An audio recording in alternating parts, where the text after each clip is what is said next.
Hello, everybody. Welcome back to the Void. I'm Player One, and welcome back to Silent Hill, the play novel.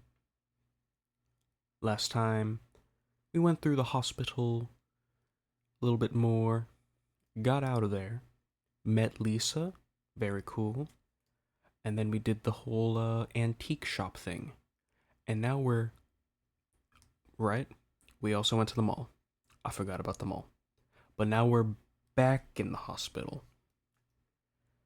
Lot of hospital. But yeah. I think we're getting close to like endgame stuff as far as I remember. I know we got to fight a boss here, the big ass moth. Ugh. And then after that, I don't really remember. I know we got to go to the sewers and the amusement park at some point. Let's just see. Also, yes, there is no music here.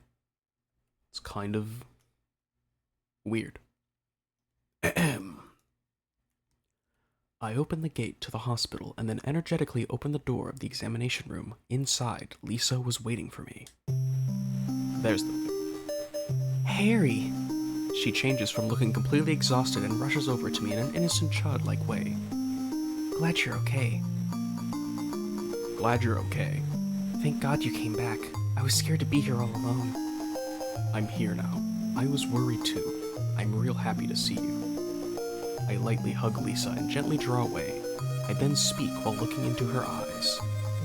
Lisa, can you tell me how to get to the lake? The lake? Take Bachman Road. The road's blocked. I recall what Sybil told me. Well, that's the only way out there. Are you sure? There's gotta be another way. Lisa places her hand on her chin and thinks for a bit. Then her eyes open wide as if she had realized something. Wait, I just remembered something. What? There's a waterworks over by my old elementary school. It's been abandoned for years. There's an underground tunnel out there used for inspections or something. I remember hearing it runs all the way to the lake. Really? You think I can get to the lake from there? I've never been down in there myself, so I'm not positive. Besides, it's all fenced off to keep people out. If there's a chance, I've got to try. Lisa embraces me again, just as I think that her face is beginning to look tearful. Harry, don't go. I don't want to be alone. It's so scary, I can't stand it. This one room in an empty hospital. In this state, in which monsters could kick in the door and enter at any time. She has no weapons with which to defend herself with, so her being gripped with fear is only natural. What should I do? Oh. Well, ain't that a big thing? This seems to be a very big choice because the original game you did not take Lisa. Huh. Okay, but as you know, we're sticking to the original story first. Nah, you gotta stay here. I waver. Is it okay for me to leave Lisa alone? But then what will happen to Cheryl? Cheryl has only me to depend on. My concern for Cheryl cannot be compared with my concern for Lisa. And no matter what, she is my daughter. Look, just wait here a little longer. I'll be back as soon as I find my daughter. Perhaps those words rang cold for Lisa, but there is nothing that can be done. I must save my daughter. Harry.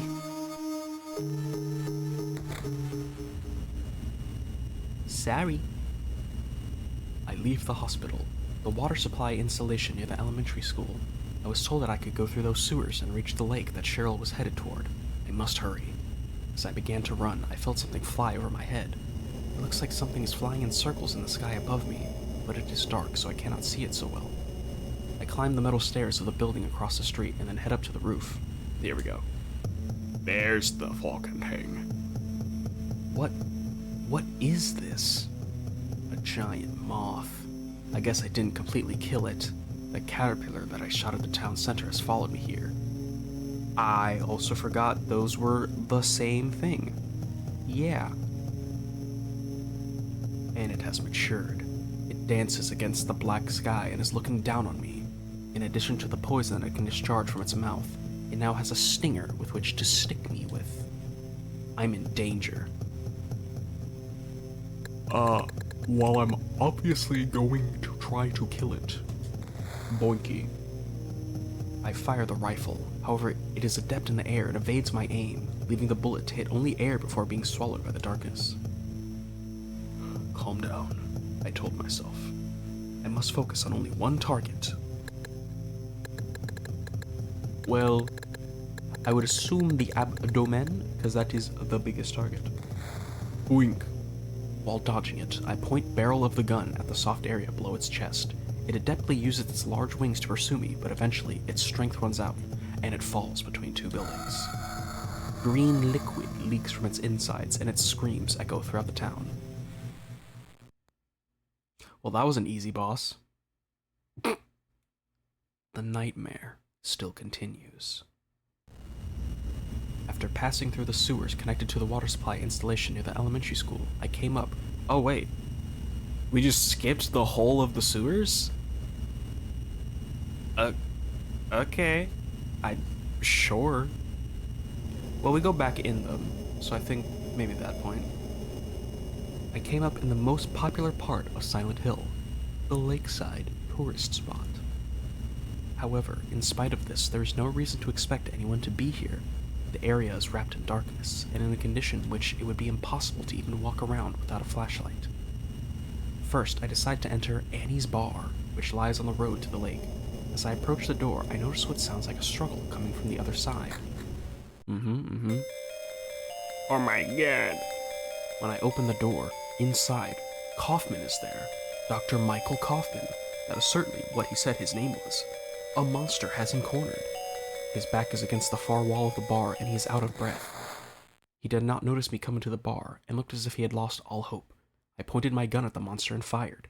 Even after the monster had died, with a cry like a metallic twisting, Kaufman just stared into the air, looking completely worn out. Are you okay? As I spoke to him, he weakly stood up, brushed his pants twice, and then slowly looked toward me. Yeah, I guess so. But I'm beat. I thought I was a goner there. So how'd it go? Did you find a way out? No, not yet. How about you? Zip. But it's too soon to give up. This craziness can't go on forever. The military rescue squad should be here any time now. If they come through the town, we're home free. He looked at the darkness outside the window and clenched his fists. I hope so, I say. I better get going. This isn't the time to stand around flapping out gums. He fixed his collar and then began to walk to the door.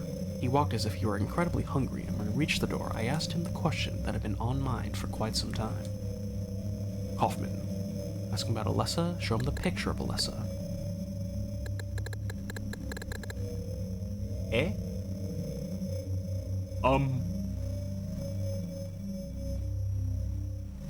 What would be the difference? What would be the difference? I don't even remember picking up the picture in the game, but I'm just gonna show him the picture, because I feel like that would give us more. Do you know this girl? His hand, which he had placed on the doorknob, paused for a moment, and then he looked back at me. I hold the picture of Alessa in my hand. Upon seeing it, a look of horror appears on Kaufman's face, and he freezes. You. Just who in the hell are you? I was unable to understand the meaning of his question. In the next instant, Kaufman turned and then left the room as if he were sucked through the door. Dr. Michael Kaufman. He definitely has some secret. While I am not sure whether it is connected to me rescuing Cheryl or not, he knows the main reason why this town has undergone a transformation. I followed him so that he did not notice me. He races through the dark alleys. Perhaps it is because he is familiar with the geography here.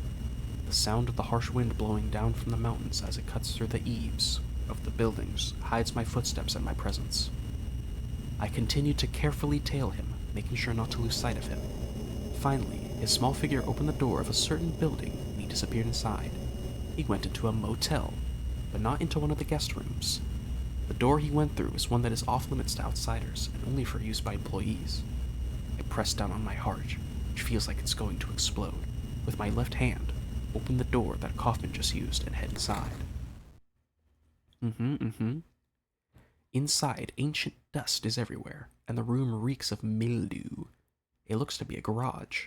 Oil, a sprayer, tires, and such have been placed on a dirty metal shelf. Odd. Kaufman is nowhere to be found. There's only one other door in the room, and it is slightly open. He must have went through there into another room. However, I did not go after him right away. Instead, my attention turned to the motorcycle near the wall, and I stopped. The gas tank of the motorcycle differs from the rest of motorcycles, as it is oddly clean and shiny. The motorcycle is so covered in dust that it is not possible to even distinguish what color it is, but I get the feeling that the gas tank area alone has been filled with by someone. I try gently opening the gas tank. Inside the gas tank, there is a black vinyl bag that is protecting a small glass bottle. At that moment, I was about to reach out to it. A familiar voice stopped me. "Give me that." When I turned, Kaufman was just glaring at me, his face white with anger. His clenched fists are shaking with rage.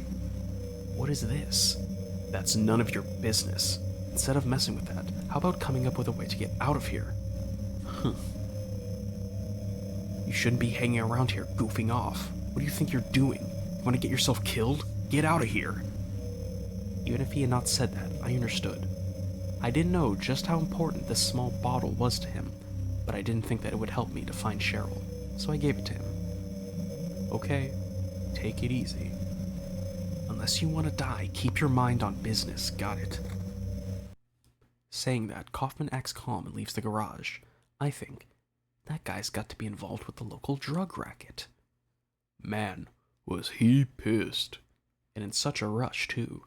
That was probably dope in the bottle.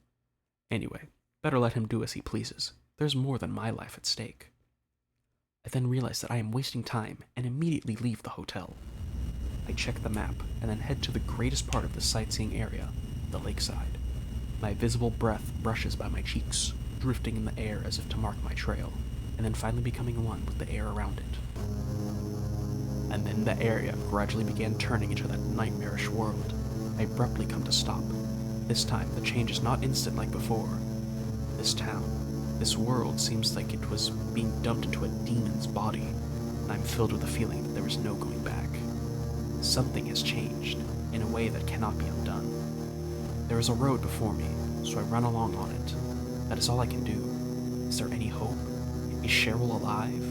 In this situation, which I cannot be sure of anything, I frequently have to fight off the urge to get sick. However, I believe that I will find something if I continue forward on this road. I run across a pier, and without thinking about it, I wrench the door of a small boat stopped midway along the pier open, and then rush inside it. A bois? It's funny, just Sybil, like, her sprite loads in, and then it disappears. There was already a passenger inside the boat. Sybil. Harry. Our voices revealed that we were both relieved. How did you get back here?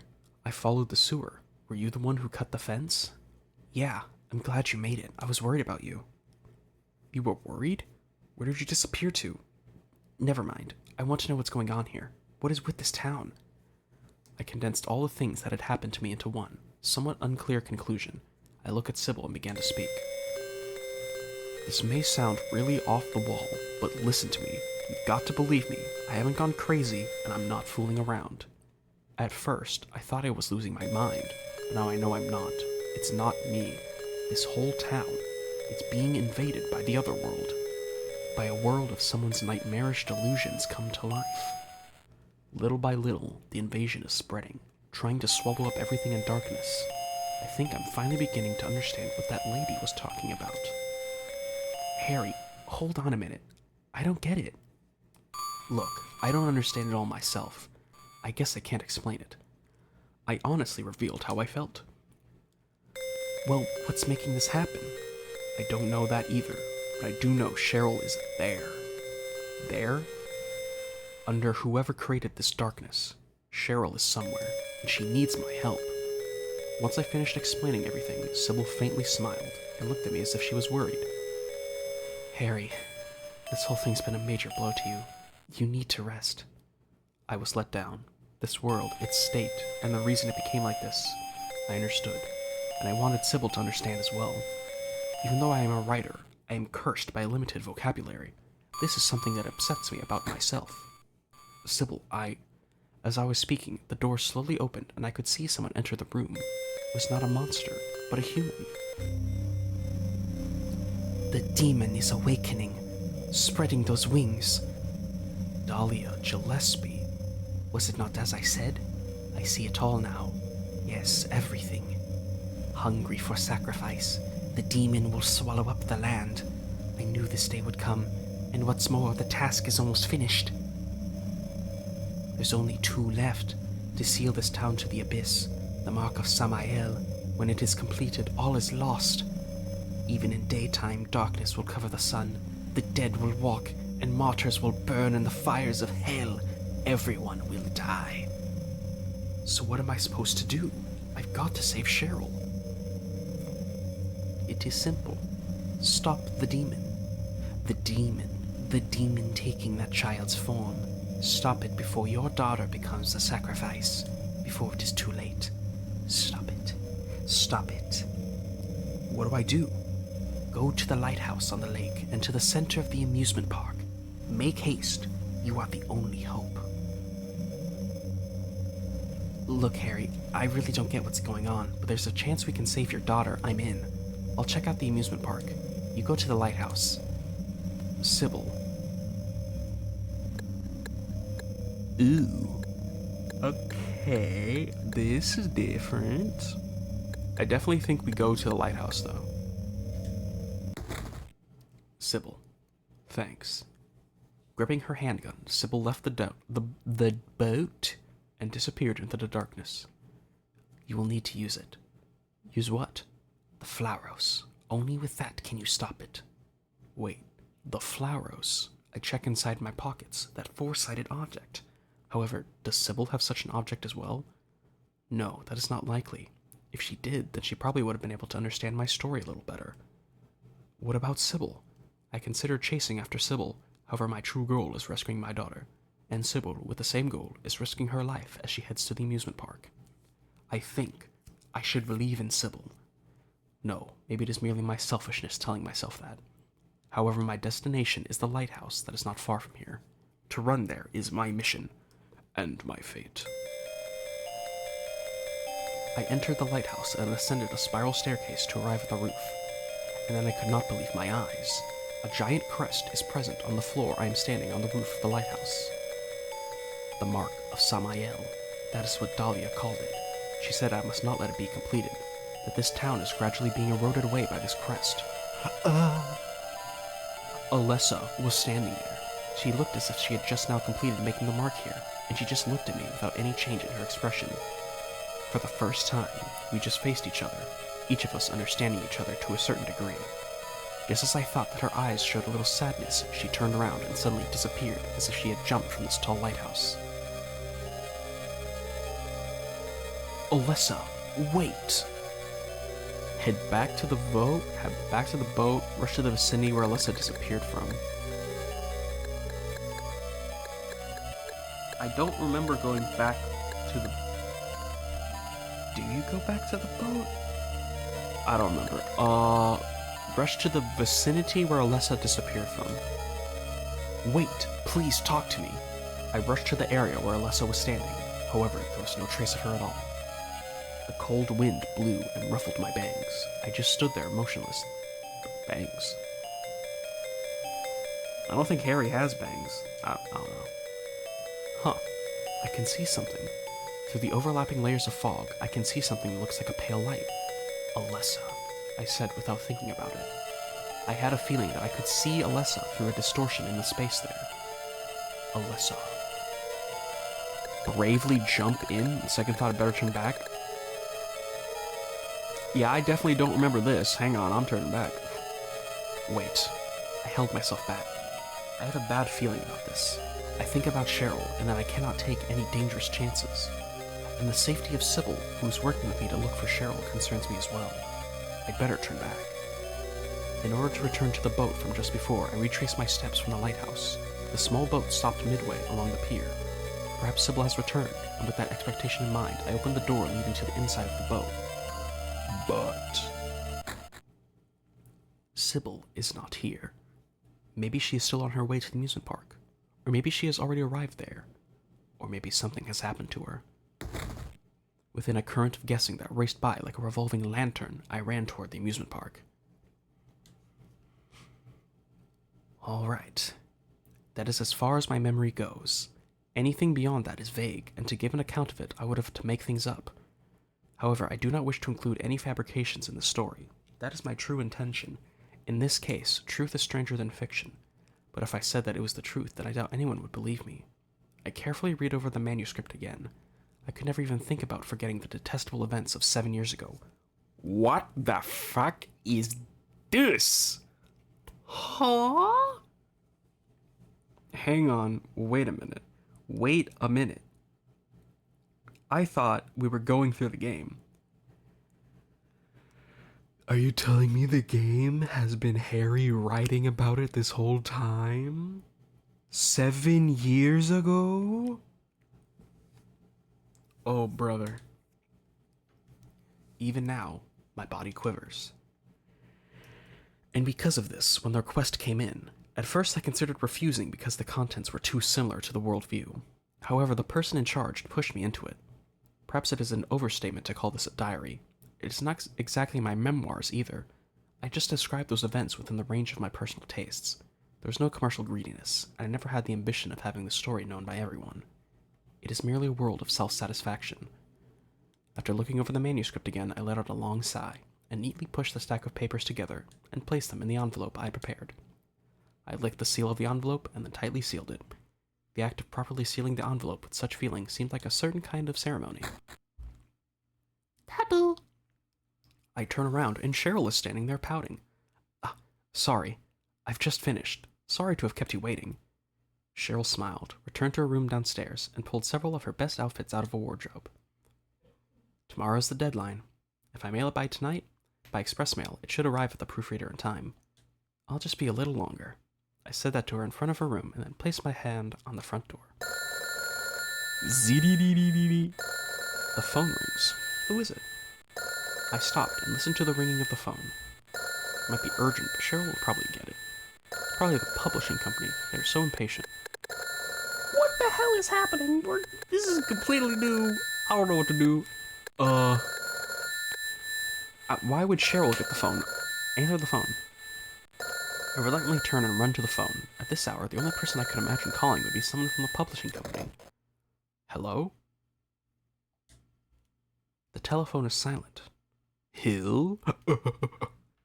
Perhaps it's a prank call? Hello? If you have nothing to say, then I'm going to hang up. I've no interest in dealing with a prank call. At the moment I was about to hang up the receiver, the unseen caller finally spoke. Hello. My hand holding the receiver trembles. That voice is... That voice is... There's no doubt. The receiver fell to the floor, but I did not notice. 7 years ago, the town clouded with fog, the school stained with the smell of mildew, the empty teacher's room, on the table. The fragments of my memory come together in my head like a jigsaw puzzle. There's no doubt that... I rush up the stairs. Cheryl! Cheryl had completed getting ready and was sitting quietly in a three-legged wooden chair.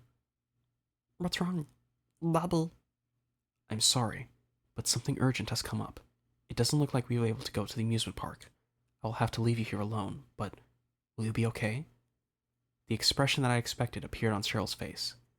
Hell, you promised. I'm sorry. I have to go right away. Suddenly, a different memory rose up in my mind.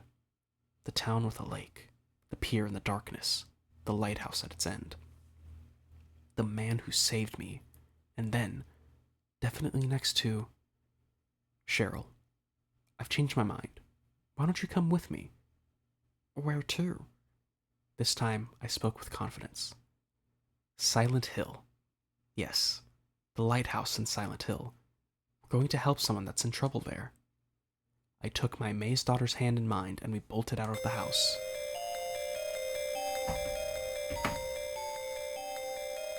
Huh? Okay. Well... There's one ending. I don't know how I got it. I don't even know what the hell happened. But okay. Sure. No, I really don't understand what the hell any of that meant. Was it because I looked at where Alessa was and didn't go straight back to the boat? Is that why?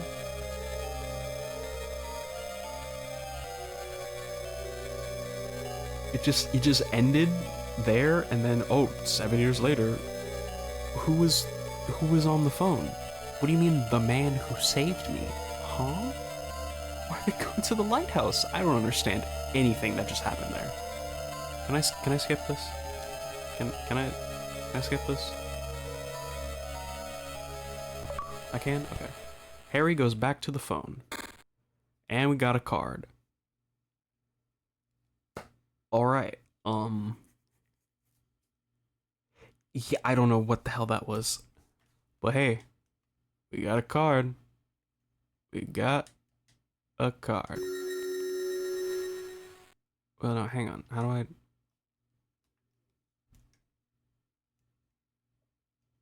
Huh? Yes?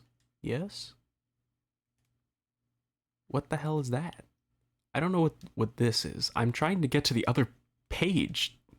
How do I get to the other page of the... How do I get to the other page of the cards? Okay. It's, is the bumper. I forgot. Wait, huh?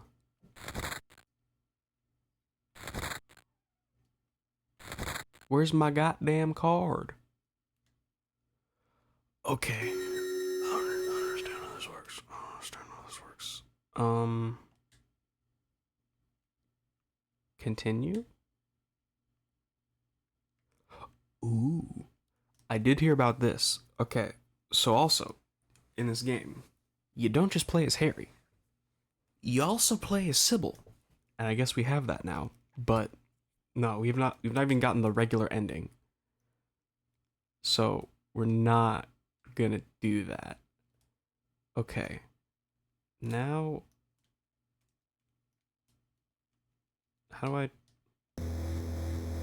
No, no, no. How do I get to the flowchart?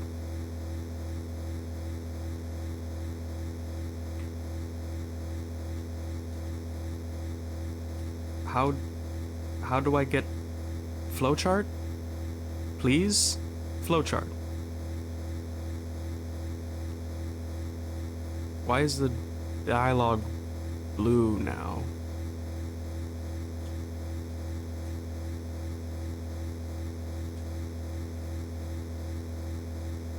What the hell? Oh, is that like an auto mode? How do I get to the flowchart? I'm not doing the whole thing again. Game, I'm not doing the whole thing again. Okay, hang on. Okay. So I went back. Luckily I had a save state. And I went through it again. I got my twin feeler card actually. It's now actually there. So now maybe... I didn't skip the credits. Maybe that was it? I don't know. No, this just says introduction. Continue. Harry. And I can't go to the flowchart.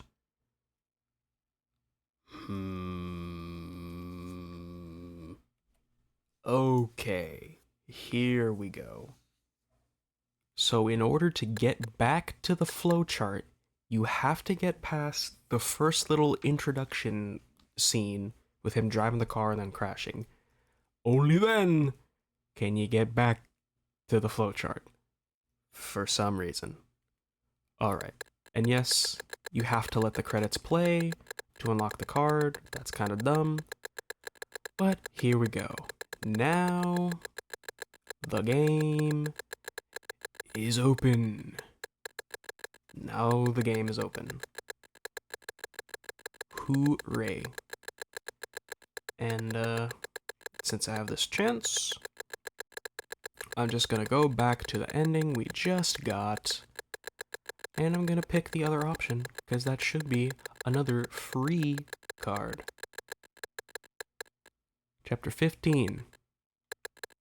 Here he goes back to the phone. Okay, so then it should be that. Ringing of the phone. It might be urgent, but Cheryl will probably get it. Or they can just call back later. The mailbox is not far from here. I mumbled to myself, opened the door, and left my house. Daddy, are you here? Cheryl called out in a loud voice right after Harry left the house. There is no answer. There is no helping it. With no other choice, Cheryl rushed to the phone and picked up the receiver. Hello. Oh, Cheryl, it's Daddy. Daddy, where are you now? I am in front of the mailbox. I am meeting an acquaintance of mine. I will be done soon. Hurry up and come home, or else it will get late. Yeah, sorry. I will hurry home. By the way, Cheryl, there is a place I want to stop before we go to the amusement park. Is that okay? Where? Silent Hill.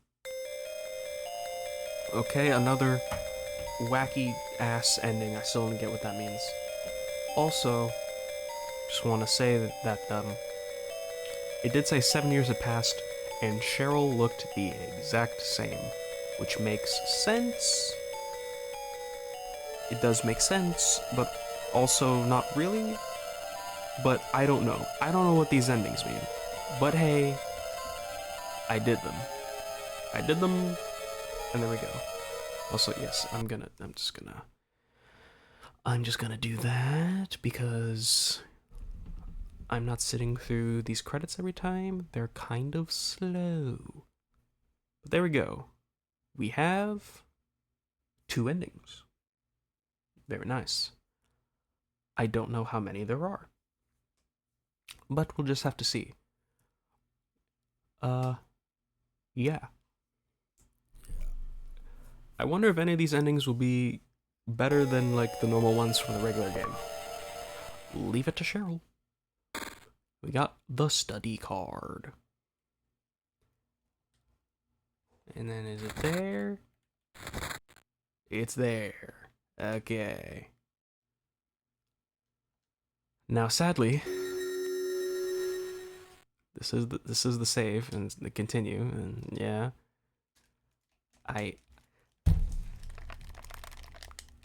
That's me pressing the flowchart button.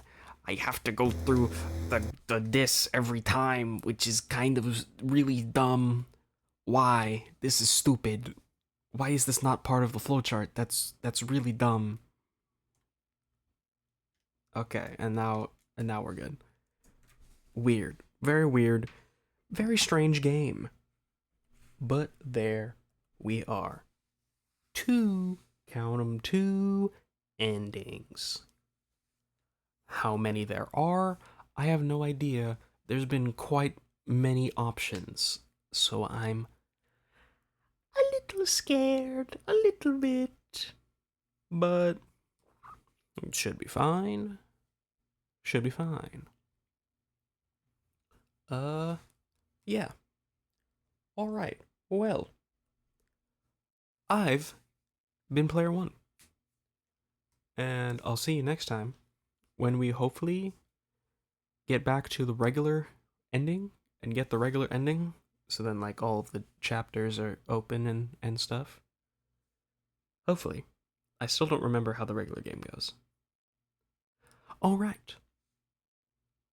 Bye bye.